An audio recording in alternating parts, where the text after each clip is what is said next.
Nouvelles technologies, univers numérique et innovation. Voici Une tasse de tech avec Alain McKenna et Pascal Forget. Et bonjour tout le monde, bienvenue à un nouvel épisode d'Une tasse de tech, la balado techno que vous voulez écouter, réécouter et réécouter encore. Alain McKenna ici avec Pascal Forget. Salut Pascal! Bonjour Alain. Pour se lever, pour le midi, pour le sport, pour l'entraînement, pour la route, pour s'endormir, une tasse de thé. Écoute, si jamais vous allez visiter l'espace, si vous allez en orbite dans une fusée, il y a du temps, hein, parce que c'est loin là, quand même, l'espace, vous pouvez nous écouter aussi. Parce qu'il y a maintenant de l'Internet, tu le sais, il y a de l'Internet dans l'espace maintenant, grâce à Starlink. Et si tu es pris 9 mois d'extra sur une station spatiale, tu pourrais... On a des archives. On a 10 saisons, là. On a des archives pour tout le monde. Même les astronautes perdus dans l'espace. Voilà, on rit, on s'amuse, on est content de se voir, on est content que vous nous écoutiez. On salue et on remercie nos partenaires pour 2025, TELUS et Plan Hub. Merci d'être là pour faire vivre ce podcast, nous permettre de manger un peu plus que d'habitude. Dans cet épisode, on va parler de plein de sujets. C'est ça le slogan, oui? Manger plus. Une tasse de tech, manger plus. Dans cet épisode, on va parler de Google qui rétropédale et c'est très drôle. C'est un produit qui était très fuité, on en parle dans quelques secondes. De Gmail, on va peut-être trouver plus facilement ses courriels que jamais. Alexa, on va parler à Alexa, qui vient de se réveiller. Malheureusement, elle va nous répondre, ben oui. Voilà, Assassin's Creed, Huawei, on va parler de piratage avec l'intelligence artificielle, du retour, de la vengeance, de contre-attaque de montre Pebble et d'un petit haut-parleur portable très cool et d'un écran 3D. Ceux qui aiment le 3D ne meurt pas, c'est comme l'odorama, ça revient. Ouais, faut dire auto-stéréoscopique pour bien définir de quoi il s'agit, parce que ça peut être 3D comme un dessin, mais c'est pas de ça qu'il est question. Il parle d'holographique. Ouais, ben oui, c'est pourquoi le pas. Looking Glass Go dont je vais parler dans les prochaines minutes. Merci Pascal. Juste avant de passer, en fait, ça fait partie des nouvelles. Je ne l'ai pas noté parce que tu lui fais penser en parlant de nos commanditaires, en parlant de TELUS. Ils ont annoncé cette semaine la création d'un centre d'intelligence artificielle souveraine à Rimouski. Je veux saluer le geste parce que c'est quand même un bel investissement à Rimouski, donc pas nécessairement dans un grand centre. Et ça va permettre aux gens qui s'intéressent de développer, de faire de la recherche, que ce soit des grandes entreprises, des PME ou des chercheurs universitaires, d'avoir accès à la capacité de calcul, parce que ce sont que des GPU NVIDIA qui vont être installés dans le centre, là, à Rimouski.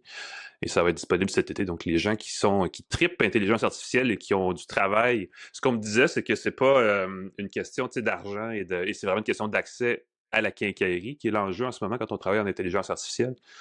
Alors, on ajoute chez TELUS cette capacité-là à Rimouski qui est branchée à la fibre optique dernier cri, donc qui devrait avoir très peu de latence et aller très, très vite. Donc, si vous avez une idée d'intelligence artificielle prometteuse, il y a une option pour vous, 100% canadienne, à Rimouski. Est-ce qu'on va faire un épisode à Rimouski d'une tasse de tech et on va utiliser l'intelligence artificielle souveraine? Ben, écoute, on va abuser de notre lien de partenaire commercial, je pense. On pourrait leur demander. Tu as entièrement raison, j'ai pas pensé à ça, mais on pourrait le faire. Ce serait rigolo d'avoir les serveurs d'intelligence artificielle derrière nous. Ben, tant que c'est pas eux qui font l'émission, on est correct, dans le fond. Les serveurs, oui, c'est ça. Tant que c'est pas une IA qui apparaît. On nous retrouve ligotés dans un coin, c'est l'intelligence artificielle qui fait ça ici. Tu penses que c'est des grilles de serveurs, mais c'est des prisons, des cages pour les vrais humains. Oui, c'est vrai. Bon. Oh mon Dieu, on tombe dans un scénario catastrophique rapidement. Ben oui, mais là, on va parler d'un autre scénario catastrophique. On reçoit une unité d'évaluation du Google Pixel 9a et quelques heures plus tard, je reçois un courriel en disant « On peut-tu récupérer le téléphone? Il y a un problème avec une composante potentiellement défectueuse sur un petit nombre d'appareils. On aimerait rappeler le téléphone. Le lancement du Pixel 9a a été reporté. Ça devait être le 19 mars. Ça devait être cette semaine. En fait, le dévoilement, l'annonce était cette semaine. Le lancement était prévu, oui, exactement, pour avril. Je ne sais pas quelle version tu as eu, mais j'avais reçu la version rose Pepto-Bismol, qui était, mon Dieu, rose. Je ne sais pas si le défaut, c'était le dosage d'encre dans la couleur du boîtier. C'est une couleur pas très discrète. Il y a une version lilas aussi qui était pas mal chouette. Blanc et noir. Nouvelle couleur. Écoute, j'ai même pas eu le temps de le déballer. Ce sont des couleurs osées. J'ai reçu l'appareil, puis j'ai reçu le courriel de le retourner tout de suite. Je me suis dit, je le déballerai pas, je vais être déçu, je vais être triste. C'est un défaut. Ce n'est pas divulgué par Google, le défaut, mais entre les lignes de ce que j'ai compris, c'est peut-être une allocation de mémoire vive ou quelque chose comme ça. C'est quelque chose à l'interne. C'est pas un bouton qui marche pas ou l'écran qui s'affiche mal, là, de ce que j'ai compris, en fait. Pour avoir joué avec, j'avais pas remarqué quoi que ce soit de particulier. Mais ça va être écoute, on en reparlera certainement, mais c'est un bel appareil qui ressemble beaucoup à un Pixel 9 tout court, là, même écran de 6,3 pouces. Belle luminosité, processeur Tensor G4, qui est le dernier processeur de Google, qui est peut-être cadencé un peu moins puissamment que dans le 9, mais c'est pas apparent non plus. Mais ce que je trouvais intéressant, surtout, c'était qu'on a gardé le prix du Pixel 8a pour le 9a, qui était de 679 $ en partant, malgré le taux de change, malgré plein de raisons qui fait qu'on aurait pu le vendre 850, surtout que les téléphones similaires concurrents sont à peu près ce prix-là aussi. Donc, on en reparlera, mais effectivement, c'est un petit retard qui est un petit peu dommage. Mais aussitôt annoncé, aussitôt rappelé, c'est toujours un peu triste, effectivement. Que ça sonne à ta porte, on sait que c'est le monsieur qui vient récupérer ton téléphone ici. Exact. Chanceux. La recherche des courriels, puisqu'on parle de Google, la recherche des courriels facilitée dans Gmail. Je le répète de temps en temps dans les formations, dans une tasse de tech, que je donne des formations sur, entre autres, l'écosystème Microsoft 365. Et un des beaux problèmes, c'est la recherche de courriels. Tu as reçu un courriel d'un client, tu as reçu un courriel d'un partenaire, tu as reçu un courriel d'un collègue, là, tu as retrouvé le bon courriel. C'est jamais facile. Dans Gmail, ça pourrait être plus facile.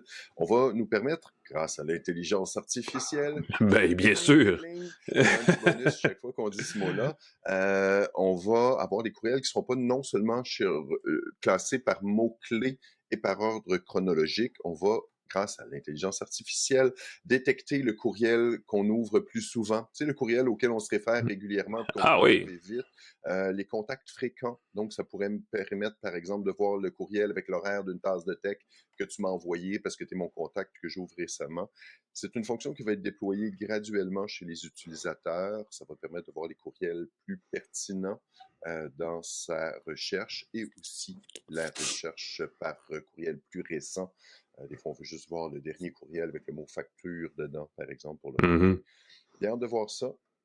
La recherche, moi, ce que j'aimerais, c'est qu'on puisse trouver des mots similaires, parce que des fois, on cherche un mot, puis c'est pas exactement ce mot-là. On cherche rendez-vous, puis c'est rencontre, puis là, on trouve pas le courriel, puis on a le nom de quelque chose, le nom d'un dossier, puis il manque un chiffre, puis c'est pas exactement ça. J'aimerais ça qu'ils nous disent, veux-tu dire ça, par hasard? Ce serait... c'est étonnant qu'en 2025, la recherche dans nos courriels soit aussi médiocre. Et je m'appuie sur Microsoft Outlook, qui est donc dégueulasse comme logiciel pour courriel. Surtout quand on recherche le courriel et qu'on sait exactement le bout de texte qu'on recherche et qu'il ne le trouvera jamais, va nous fournir un élément de calendrier, va nous fournir une recherche Bing, va nous fournir tout plein d'affaires, sauf l'affaire qu'on cherche. Je te montrerai les options de recherche. Vive Gmail, juste pour ça. T'as le petit triangle dans le coin d'Outlook, je te montrerai. Ouais, ça devrait être, tu sais, rapide et facile. Mais tu as raison que si tu n'as pas exactement le bout de texte, ça peut être un peu compliqué. Puisqu'on est dans les scénarios catastrophes, de ne pas trouver son courriel. Toujours! Ben oui! On parlait d'Alexa. Bonjour, tais-toi, Alexa! Tu sais qu'on peut le dire, hein? Tu sais que ça marche, hein? Tu peux dire des gros mots, Alexa, tais-toi, et ça marche quand ça arrête tout de suite le signal comme ça. Mais ce qui est fun avec Alexa, c'est qu'on peut lui dire pas fort aussi. Tu peux dire Alexa, tais-toi. Alexa va arrêter. Echo va transmettre tous nos échanges audio qui sont faits avec Alexa à Amazon. Sans exception. Ceux qui ont la peur partie pour clé leur vie privée n'aimeront pas ça. À partir du 28 mars, non, exactement. Amazon, en fait, c'est pas Amazon qui a annoncé ça, ils ont envoyé des courriels aux gens qui avaient à certaines personnes, en fait, qui avaient une enceinte Echo sur laquelle, dans les paramètres, on pouvait demander de ne pas faire traiter sur les serveurs d'Amazon les commandes vocales. C'est un nombre limité d'enceintes Echo parce qu'elles ne sont pas toutes capables de le faire. Celles qui ne sont pas capables de traiter localement les commandes vocales le faisaient de toute façon sur le serveur et pour elles, ça ne change rien. Mais les enceintes qui permettaient ce traitement local ne le permettront plus à partir du 28 mars prochain. Donc, tout ce qui est commande vocale va être téléchargé sur les serveurs d'Amazon pour être traité sur place parce que Amazon va lancer sa nouvelle version d'Alexa, Alexa Plus, en anglais aux États-Unis seulement bientôt. Si ça se trouve, ça doit être le 29 mars au matin. Et si c'est pas déjà fait, en fait, parce que je sais qu'ils l'ont annoncé il y a quelques semaines, mais le lancement était prochainement, là, donc j'ai perdu un peu la mémoire sur la date exacte, mais c'est dans les prochains jours. Et c'est justement pour donner le place à cette nouvelle IA générative plus puissante, qui est apparemment trop puissante pour les appareils Amazon. Amazon, vous le savez, quand ils font du matériel, quand ils vendent des produits physiques, informatiques, c'est toujours des produits très bon marché. Et on comprend maintenant pourquoi. Ils sont très peu performants. Si vous avez acheté une clé Fire TV, vous savez, ça dure 1 an ou 2, puis après ça, c'est plus très puissant. C'est déjà trop lourd, logiciellement parlant, pour avoir des mises à jour très, très longtemps. Donc, c'est un défaut des produits Amazon, sans doute.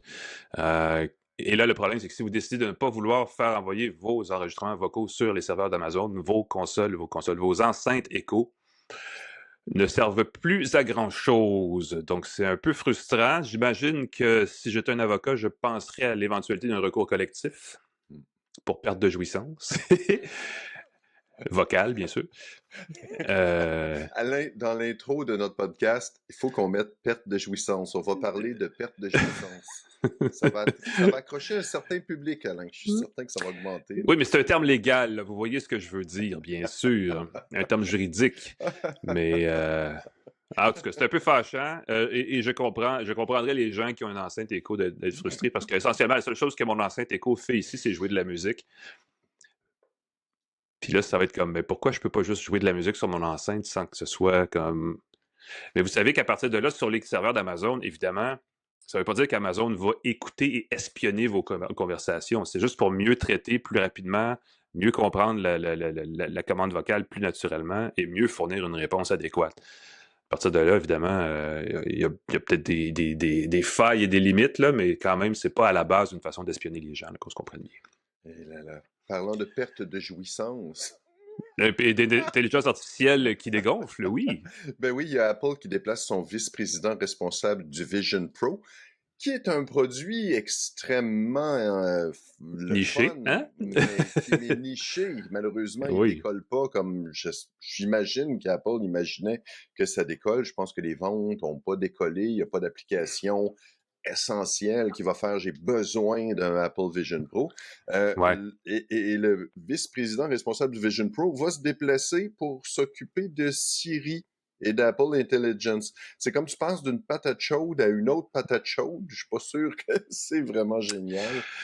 Écoute, quelqu'un disait c'est Apple qui se Microsoftifie parce que, et on parle de Microsoft d'une autre époque où les produits étaient toujours livrés trop tard et sans livrer vraiment la promesse faite à la base. Apple Intelligence devait être intégré à Siri et livrer des applications extrêmement personnalisées d'intelligence artificielle sur l'iPhone et ailleurs dès cette année, et ça a été repoussé à l'année prochaine, semble-t-il. Donc, on n'arrive pas à livrer ce qui est promis, et là, semble-t-il qu'on est fâché au niveau de la haute direction d'Apple, et d'où ce brassage de hauts dirigeants pour essayer de repimper Siri, qui n'est peut-être pas aussi performante que, par exemple, l'assistant Google qui est maintenant rendu Gemini du côté de Google, mais je trouve tout ça très déconnecté de ce que le consommateur moyen fait avec son téléphone. Je connais personne qui trippe Gemini Live, là, qui fait comme « Wow, depuis ce temps-là, ça a changé ma vie! » Alain, mais eux, ils s'arrachent les cheveux avec ça. Veux-tu ma dernière anecdote troublante avec Gemini? Je reçois une mise à jour sur mon téléphone qui dit « Tu n'as plus d'assistant Google. Par défaut, c'est maintenant Gemini sur ton téléphone. J'ai publié sur Blue Sky en disant « Wow, fini Google Assistant. » Alors, je demande à Gemini quelle est la chanson qui joue en ce moment. Gemini me dit « Utilise l'assistant Google. » Ou je suis comme « Bravo. Ouais. Mais comment on peut réussir à faire un produit qui a moins de fonctionnalités? Un peu ce qui est arrivé avec l'application Sonos. T'as une application qui fonctionne bien, tu lances une nouvelle version courageuse et tout, mais qui a la moitié des fonctions de la précédente. Ils n'ont pas pensé, ils n'ont pas regardé ce que les utilisateurs aimaient, ils n'ont pas fait de bêta-test, ils ont fait... Et là, qu'on ne puisse pas détecter les chansons simplement en le demandant en Gemini, ce qui serait tout à fait naturel et vraiment le fun. C'est quoi la chanson qui joue? Quel est l'artiste?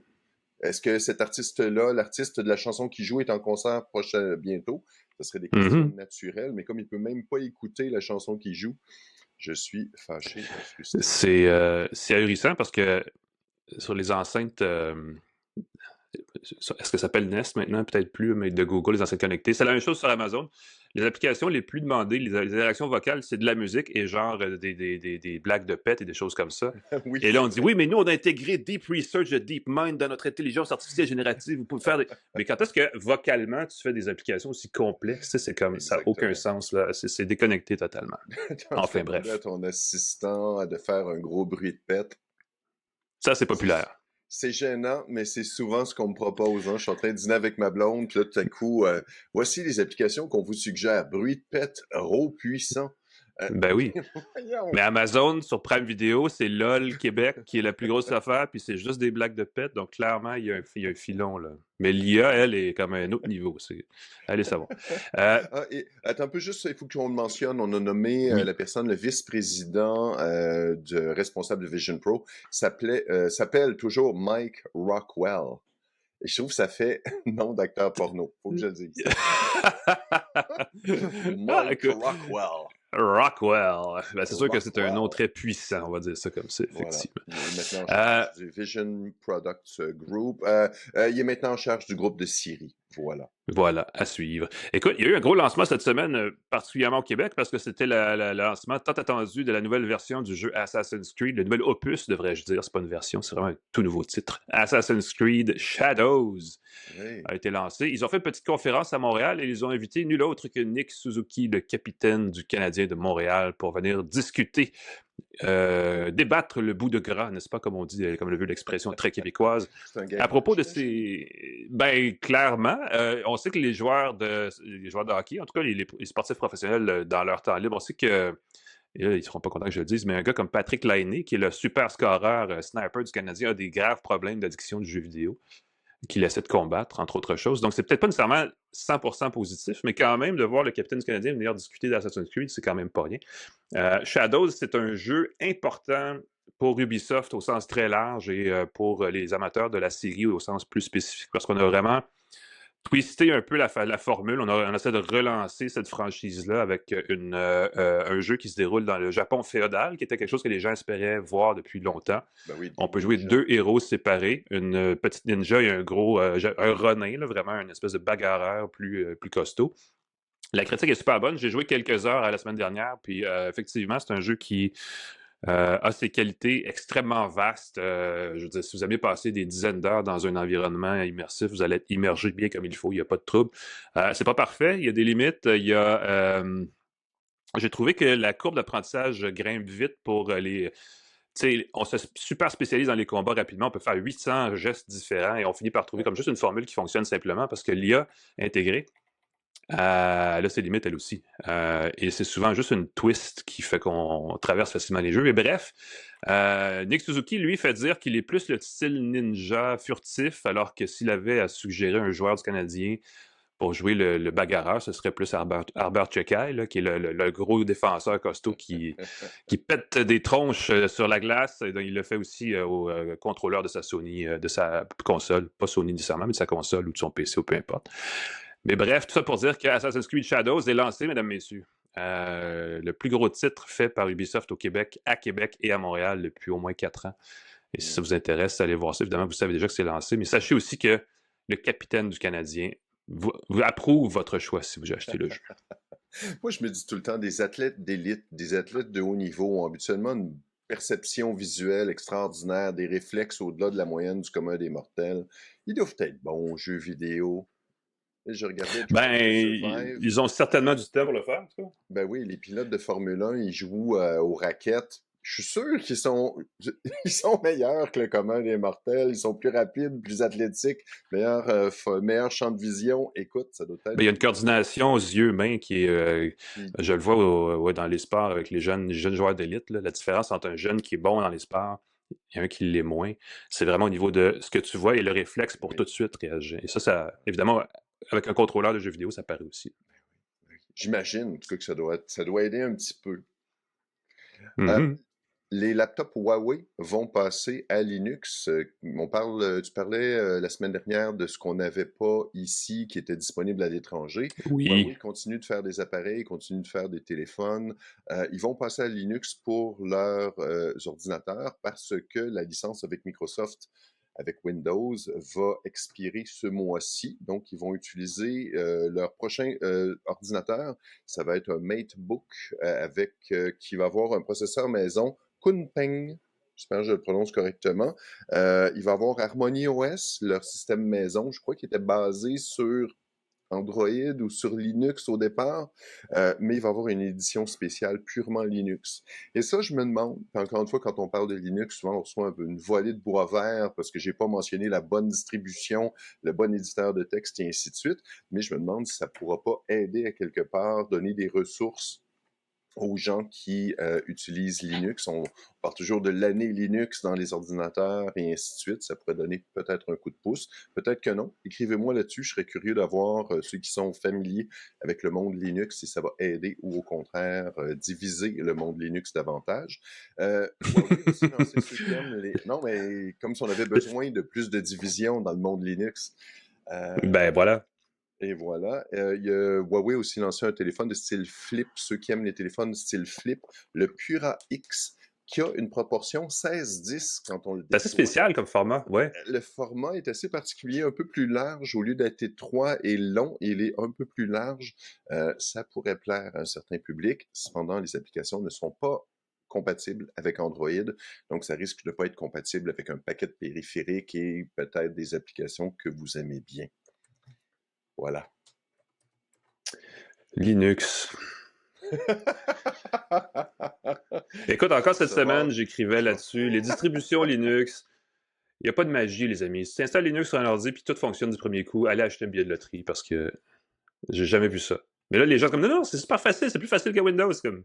Ben oui, il faut que tu écrives ton driver, puis là, tu peux configurer ton kernel, puis tu peux changer puis là, tu installes, ben là, tu fonctionnes pas avec la bonne interface, mais là, comme, arrête, tu peux-tu avoir une interface qui marche? Tu vois le nombre de distributions qui existent, on dirait que chaque utilisateur de Linux, son frère, son beau-frère, son cousin, sa tante, puis sa belle-sœur, sont toutes en chicane. C'est un peu comme... Je vais faire un parallèle douteux avec le monde du paranormal. Chacun a sa théorie de conspiration, puis tous les autres sont caves parce qu'ils ne croient pas dans leur théorie de conspiration qui est la vraie affaire. Eux autres, ils ont compris. Enfin. Ouais. Hey, on est en feu ce matin. Il s'en passe d'affaires. Écoute, et on va continuer parce que dans la catégorie bonnes nouvelles, si jamais vous avez écrit un livre dans votre vie, sachez que vous avez déjà été piraté par une intelligence artificielle qui appartient à, roulement de tambour, Meta, bien sûr, l'entreprise derrière Facebook, qui clairement, elle a à cœur l'intérêt du grand public quand elle fait des choses. Pour développer son IA, donc Llama, L-L-A-M-A, Meta a puisé dans le contenu de 7 500 000 livres et dans 81 millions de travaux de recherche universitaires, ainsi de suite, académiques, et ainsi de suite, y compris des travaux de recherche en français publiés par des Québécois. Tout ça sans aucune autorisation. Donc, elle a littéralement piraté au-dessus de 90 millions de contenus publiés par des vrais auteurs, des vraies personnes dans le monde, dans le vrai monde. Et on vient de l'apprendre. Et là, tu es comme tout d'un coup, mais qu'est-ce qu'on fait avec ça? Je ne le sais pas. Ça va être un excellent débat pour les prochaines semaines. La publication américaine The Atlantic a publié sur son site un outil qui s'appelle LibGen, L-I-B-G-E-N, sur lequel vous rentrez le nom de l'auteur de votre choix et vous voyez s'il y a du contenu qu'ils ont publié qui a été piraté. Et pour vous le dire, j'ai cherché mon nom parce que tout le monde le fait et j'ai trouvé effectivement que j'avais un livre publié en 2016 que Llama a utilisé pour bâtir son propre outil génératif. Et ça, apparemment, c'est permis. Je ne sais pas si vous vous rappelez, il y a quelques années, on pouvait télécharger un film sur BitTorrent et là, les fournisseurs de services Internet nous poursuivaient avec des menaces par courriel de millions de dollars de pénalités, tout le kit. Puis ça, c'était vraiment grave, mesdames, messieurs. Mais que Meta, qui vaut je ne sais pas combien de centaines de milliards de dollars en bourse, fasse ça, c'est normal, c'est correct, on accepte ça. Ouais, puis je me permets de mentionner qu'Alain, tu publies un nouveau livre la semaine prochaine. Oui, écoute, on aura l'occasion d'en parler plus largement, effectivement, mais justement, ça m'inquiète pour le prochain. Mais écoute, pour les gens qui s'intéressent, c'est un livre qui s'appelle « Payez moins pour vos services de films, télé, musique ». C'est un petit guide 101 de streaming pour vous faire sauver des gros sous et il y a au-dessus d'une vingtaine de solutions. De conseils, astuces, trucs, modèles, applications, en tout cas, tout ce que vous voulez là, pour que vous sauviez des sous sans rien rater du bon contenu. On en reparlera effectivement plus en détail. Mais ça, si ça vous intéresse, en kiosque, en librairie, partout où il se vend des bons livres, le 2 avril. Et je pense, je sais pas, faut que je vérifie parce que ce sont les éditions La Presse qui le publient et je pense qu'ils ont la version numérique aussi en vente sur leur site. Faudrait vérifier. J'ai publié un livre en 2016, le livre en question, qui lui était vendu aussi en numérique et je pense que 20% des ventes étaient en format EPUB. Le reste est imprimé. Fait qu'il y a un marché pour ça quand même. Parlant de bon vieux temps. Oui, parlant de bon vieux temps, le retour des montres Pebble, j'en avais Ben parlé. oui. Il y a la Rebel qui essaie de garder. Pebble est une montre avec un affichage en papier électronique très simple, très basique. J'ai ici ma montre et qu'on voit pas bien ceux qui nous regardent sur YouTube. J'essaie de le montrer ici. J'ai un petit affichage. Il y avait beaucoup d'affichage. C'était un affichage. C'était le début d'une autre époque, ça, ouais, la Pebble. C'était vraiment le fun, des boutons physiques qui permettaient rapidement d'accéder à ses notifications, ses courriels, ses messages. On pouvait la personnaliser comme on voulait, sauf qu'à un moment donné, ils ont vendu à Google, en tout cas, les serveurs ont cessé de fonctionner, la montre a cessé de fonctionner, ce qui est extrêmement triste. C'est, je pense, le deuxième, troisième et sixième projet de Kickstarter en termes de popularité. De taille dans l'histoire, ouais. Aujourd'hui, malgré ça, Kickstarter, c'est tout le temps des trucs qui sont douteux. On a toujours un doute là-dessus. Ils sont de retour. Le créateur original, Eric Mijikovski, a relancé deux modèles, le Core 2 Duo, qui n'a rien à voir avec le processeur de Microsoft Core 2 Duo, 149 américains, donc 225, pas très très cher. Il va avoir un micro et un haut-parleur dedans. Les appels ne seront pas supportés au départ. Il y a le suivi du sommeil, qui serait une nouveauté pour cette montre-là. Il n'y a pas de GPS, pas de paiement, pas de moniteur de sommeil. Non, attends un peu, pas de moniteur de sommeil sur ce modèle-là. L'autre, oui. Il n'y a pas de baromètre. Mais baromètre et compas. Hey, c'est compliqué. Il y a comme deux modèles. J'espère qu'elle donne l'heure les deux. Parce Exactement, que, ça donne l'heure. On peut faire les affichages, mais c'est dégarni, ben oui. Comme des boutons comme ça. La chose qu'il faut savoir, c'est qu'il n'y a pas de paiement électronique. Il paraît que c'est difficile pour un petit créateur de faire ça. Le Core 2, le Core Time 2 est un petit peu plus grand, 225 $ américains. Écran de 1,5 pouces de diagonale, boîtier en métal, papier électronique couleur. Donc, ça peut être très, très joli. Celui-là a un moniteur cardiaque. Et le truc que je trouve très drôle, le créateur a dit « Ah, ça charge avec les mêmes câbles que ça chargeait dans le modèle original. » C'est ça l'élément? C'est ça l'élément de vente? C'est un des éléments, mais il fait un petit clin d'œil à toutes les compagnies qui n'ont pas le choix de changer leur chargeur après un certain temps. Ouais. Le truc que je me dis, c'est qu'il n'y a pas de futur avec le projet. Ce que je comprends, le créateur n'a pas de plan d'affaires pour les 10 prochaines années, puis des updates réguliers. C'est peut-être une montre qui va durer pendant 10 ans, parce que quand tu as un modèle de base qui fonctionne bien avec un processeur assez costaud, ça peut durer longtemps. Mais moi, j'ai la frousse qu'encore une fois, après avoir généré beaucoup d'enthousiasme, beaucoup de ventes, beaucoup de pré-ventes avec Kickstarter, la montre va être livrée, si tout va bien avec Kickstarter, en décembre 2025. Je soupçonne que les gens font des Kickstarter encore en 2025 parce qu'ils ont une excuse pour livrer plus tard, parce que tout le monde le fait. Ben, c'est normal. C'est rendu accepté. Ben oui. Ben oui. Parce qu'habituellement, quand c'est pour décembre, c'est pour générer des ventes, pour que les gens reçoivent ça pour Noël. Ben oui. Tu as le Nouvel An chinois, c'est reporté au mois suivant. Nouvel An chinois, c'est reporté 2 mois plus tard. Puis finalement, ils ont des problèmes de composantes et tout. C'est livré en juillet prochain. Prévision, juillet 2026. Soyez prudents. Ben oui, effectivement. Mesdames et messieurs. Et peut-être qu'on fait juste surfer sur la petite nouvelle du moment là, qui a ravivé la flamme des amateurs de Pebble à suivre. Google a ouvert le code qu'il avait perdu. Encore une fois, comment tu fais pour perdre ton code? J'ai de la difficulté à concevoir comment ça marche, les gros contrats comme ça. Bonne question. Merci Pascal, ça fait le tour d'une semaine qui allait dans toutes les directions pour une vie techno, manifestement. On prend une petite pause, les amis, il faut que j'aille chercher mon bidule qui vient de tomber en bas de mon bureau. Et on vous revient tout de suite avec nos essais de la semaine. Restez avec nous à Une Tasse de Tech. De retour à Une Tasse de Tech avec Alain McKenna et Pascal Forget. Re-bienvenue à Une Tasse de Tech. Alain, ici toujours avec Pascal et son ami, la grenouille. Si vous nous regardez en vidéo, vous voyez qu'il y a comme un troisième participant à notre balado, qui est une grenouille j'aimerais dire en chair et en os, parce qu'elle est vraiment en 3 dimensions. Oui, Vous voyez où je oui. m'en vais avec ça? C'est que Pascal a un bidule dans les mains qui est, tu dis holographique, je vais dire auto-stéréoscopique, mais bref, qui affiche des images en 3D, qui n'est pas la 3D visuelle habituelle là, en image 2D. Là. C'est vraiment un truc différent. Là.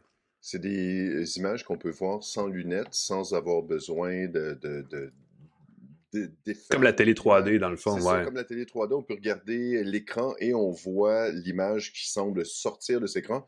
Et c'est très drôle parce que quand on y touche, on a vraiment l'impression, puis c'est dur à voir en vidéo, ceux qui nous regardent sur YouTube, quand on touche l'image, on a vraiment l'impression de toucher dans quelque chose de profond.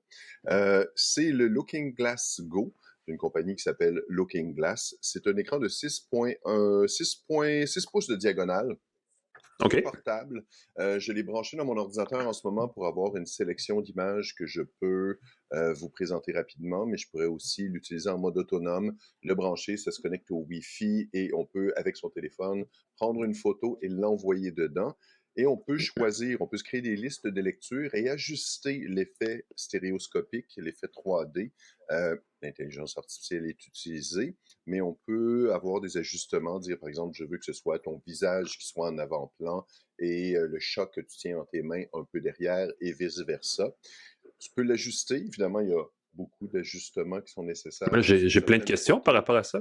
Et voilà, fait que les résultats sont pas toujours concluants. C'est ça qui C'est arrive. un logiciel spécifique pour faire créer les images? Comment on crée les images pour ça? Exactement. Tu as plusieurs options. Tu as l'application dans ton téléphone. C'est pensé pour fonctionner directement avec les images du iPhone en mode cinématographique. Ah, la prise photo spatiale ou je sais pas quoi, La là? prise de photo spatiale qui va à ce moment-là se transposer directement, qui va être détectée directement dans le Looking Glass Go. On peut aussi utiliser toutes sortes d'applications 3D.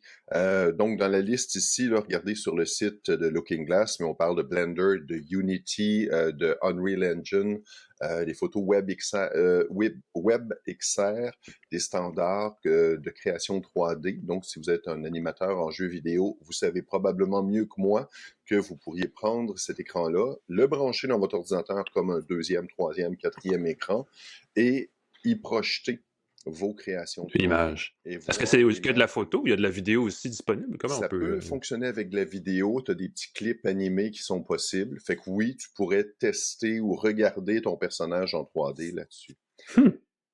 J'ai pas, encore une fois, je suis pas animateur 3D, je sais que c'est possible d'y aller comme ça. Photo, vidéo spatiale, c'est peut-être la façon la plus simple de regarder dans son téléphone comme ça. On peut transformer ce petit truc-là, c'est portable, donc on peut le déplacer, il y a une petite pile qui est possible de brancher au lieu de brancher dans son ordinateur, par exemple. Encore une fois, ça se connecte dans son téléphone si on veut transférer des photos rapidement. On peut ajuster la profondeur de champ avec l'intelligence artificielle, je l'ai mentionné. Maintenant, je vais y aller avec l'impression que j'en ai.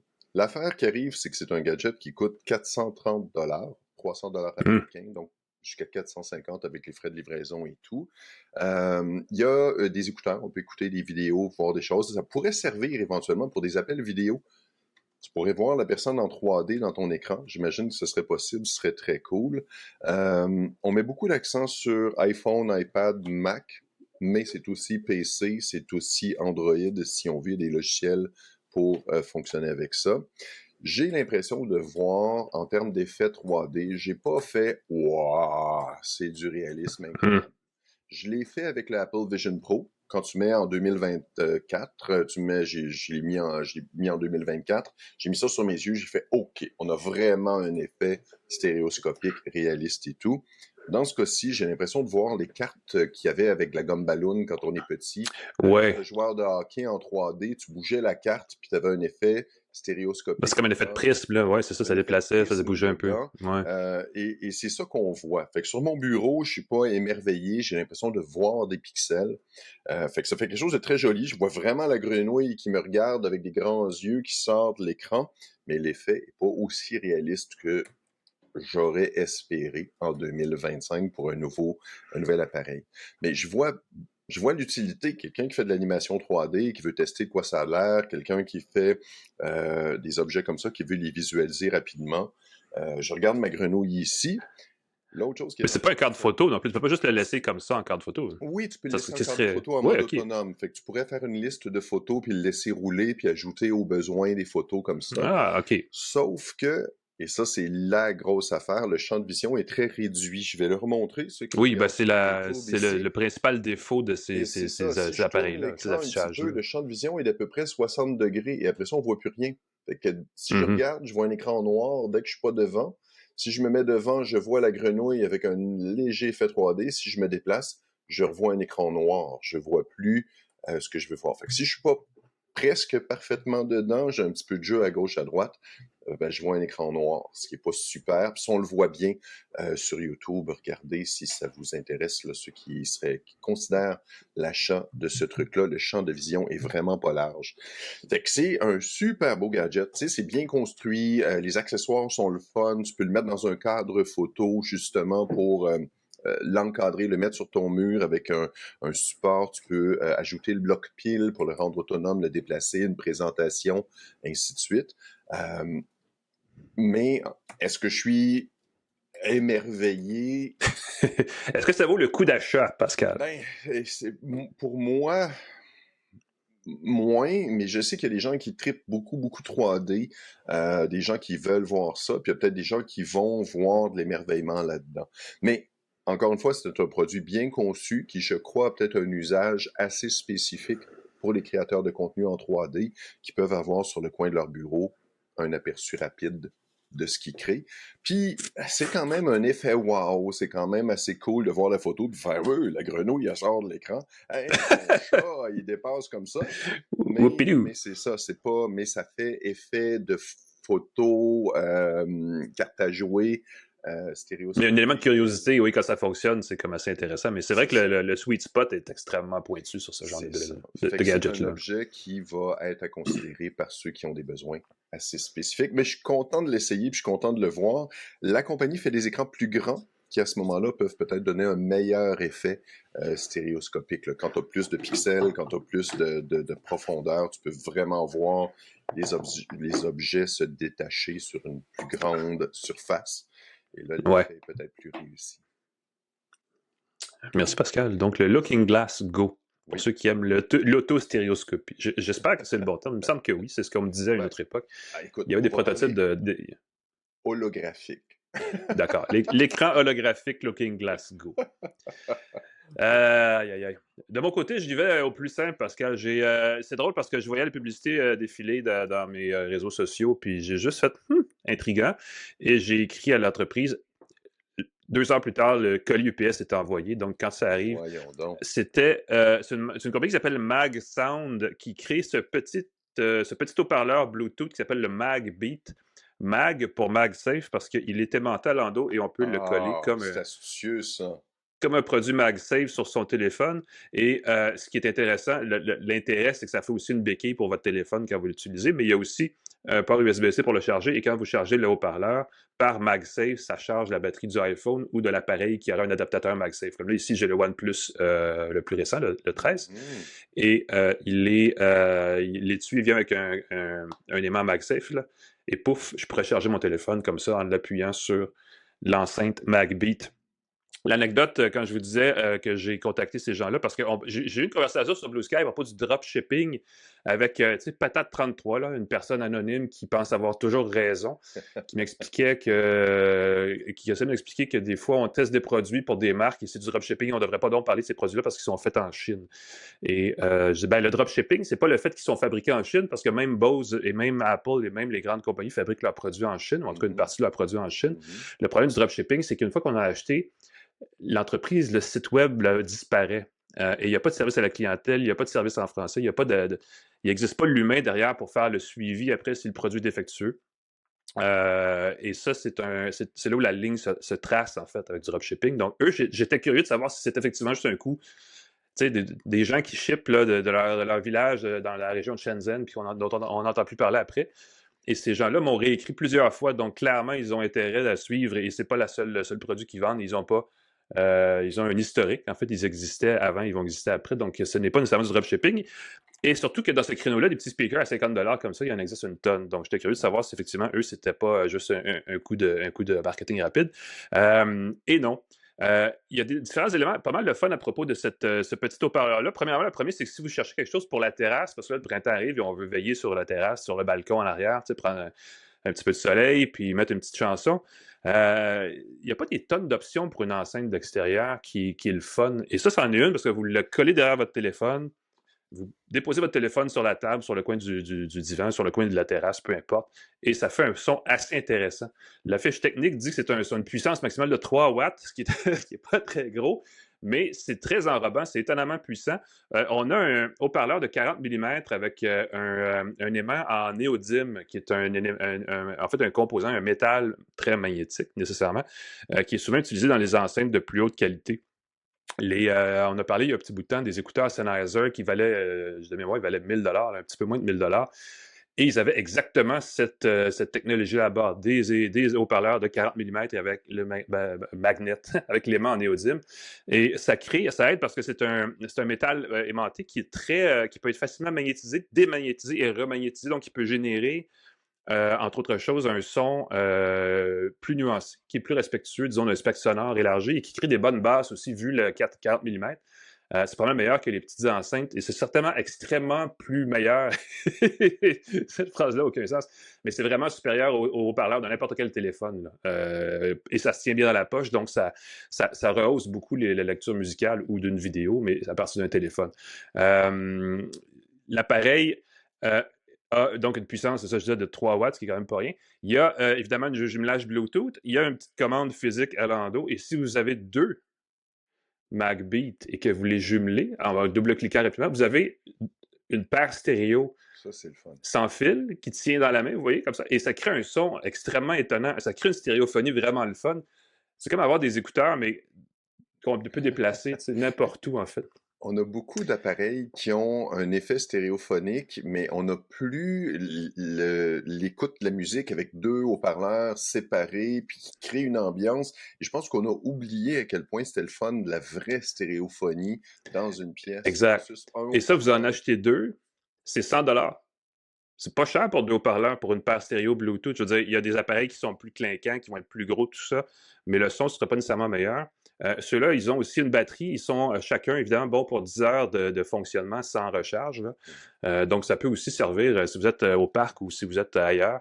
Moi, je vais vous dire, l'application, souvent, je suis en voyage pour le travail, je suis dans les chambres d'hôtel et la première chose que je faisais, c'est que je mettais une enceinte dans le fond de mon sac pour écouter de la musique dans ma chambre d'hôtel sans passer par leur télé complexe et leur système souvent défectueux ou en tout cas pas tellement fonctionnel. Alors maintenant, j'ai ça dans mon sac et vous ne savez pas à quel point ça sauve de l'espace comparé à l'enceinte que j'avais avant qui était pas mal plus grosse que ça, pour un son à peu près équivalent. Pour les gens qui se demandent, oui, mais si je mets ça dehors, que se passe-t-il s'il pleut? Résistance IP67, donc résiste aux éclaboussures, résiste à la poussière. Évidemment, s'il pleut, si vous le mettez comme ça puis il pleut dans les trous, là, ça va être un autre genre de conversation parce qu'elle n'est pas entièrement résistante. Elle ne peut pas être immergée, mais peut quand même résister aux éclaboussures. Donc, quand même, écoute, c'est une enceinte stéréo ou c'est une enceinte mono, comme vous voulez, mais c'est un truc de base très simple et très pas cher, je vais dire ça comme ça, parce que des enceintes avec des JBL, des marques plus connues, sont généralement 2 fois, 3 fois le prix.